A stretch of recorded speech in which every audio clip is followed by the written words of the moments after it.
What's up, everyone?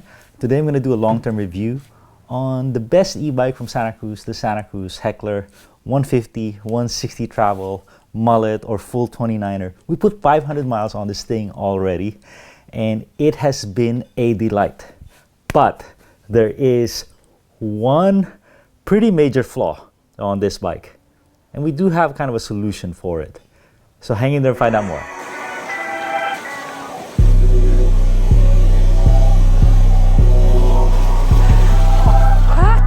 All right, 500 miles on this puppy. I rode it for maybe 300.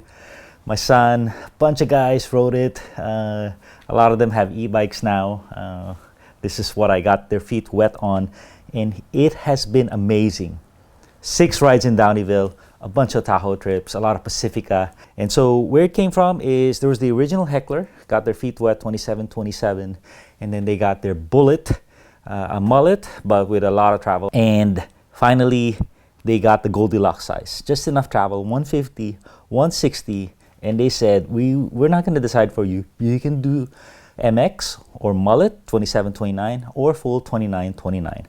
The main difference is, aside from the wheels, is they have a different rear triangle, puts your chainstay length at, instead of 445, 460, so 15 mil longer.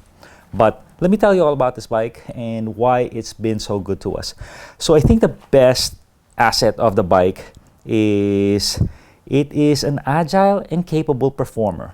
You know, the Bullet was capable for sure, but if you're not at North Star all the time or Whistler, you know, it's hard to get all that travel, and you do pay for the travel and the weight in terms of agility. So this is perfectly agile, especially in the mullet size. So just had so much fun with it.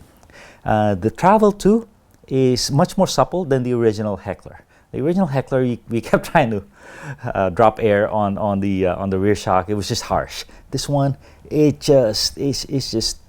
got some nice action to it. And the faster you go, the more it opens up. So you know that maybe it's that rearward travel path, but very capable.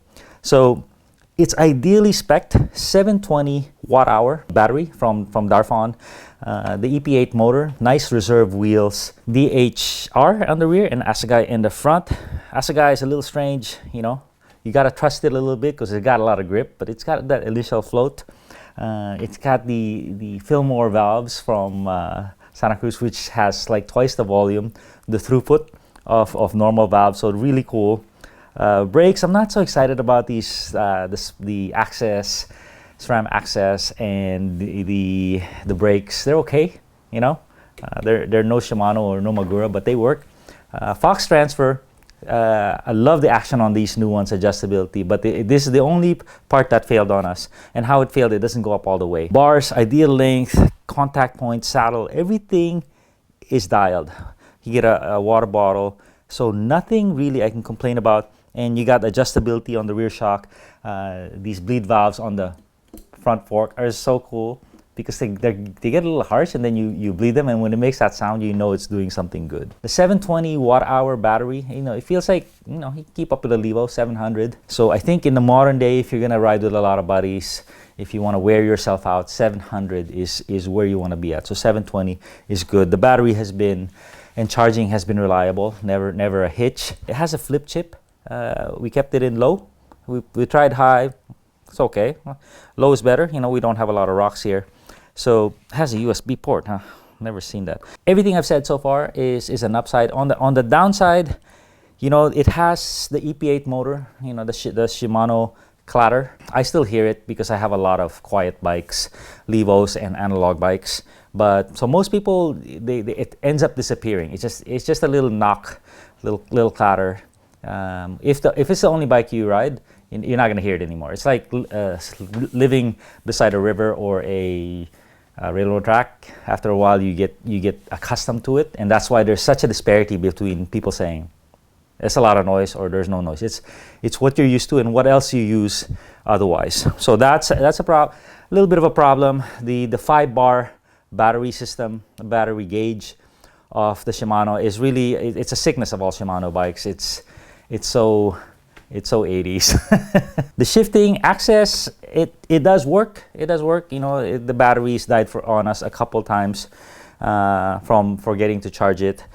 It's just another thing you have to remember. But it is kind of a sharp shifting system, you know, with SRAMs like that, and then you put axis on it. It just shifts so fast that you really gotta let off before you shift, or at least unload a little bit, unlike Shimano. So that's something I really don't like about this system.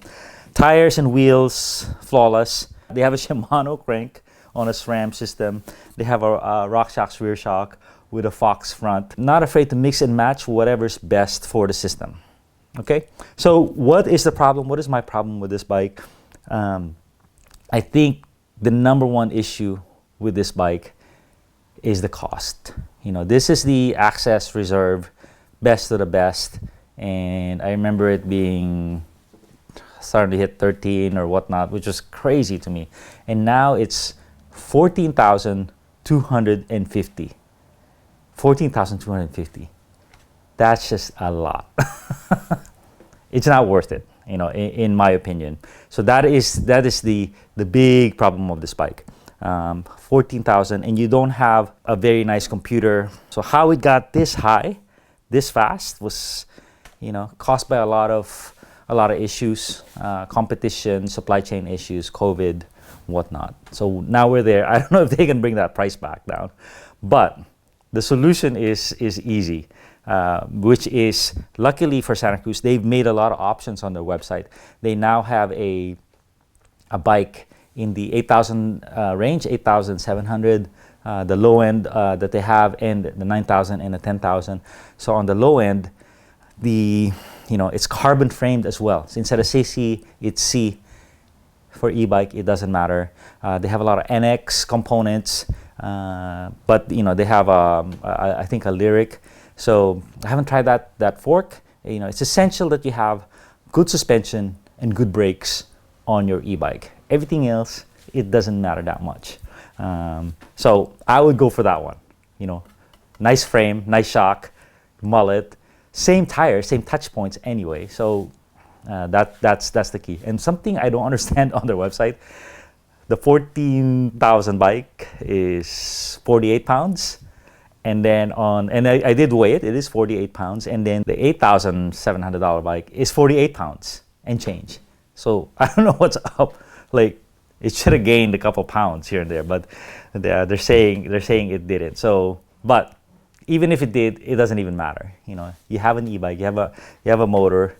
The difference between 49 pounds and 51 pounds is not very significant. It's compared to not compared to XC bike 19 to 21 pounds. It's really cool that they have a Shimano system because the Shimano shifts better, brakes better, but it's at the $11,000 point. But really, the flexibility of the pricing, the mullet, 29er, mullet or 29er, that flexibility is really cool, I think. And I hope they come out with more. I'm sure they'll come out with more. All right. Thanks for the time, guys.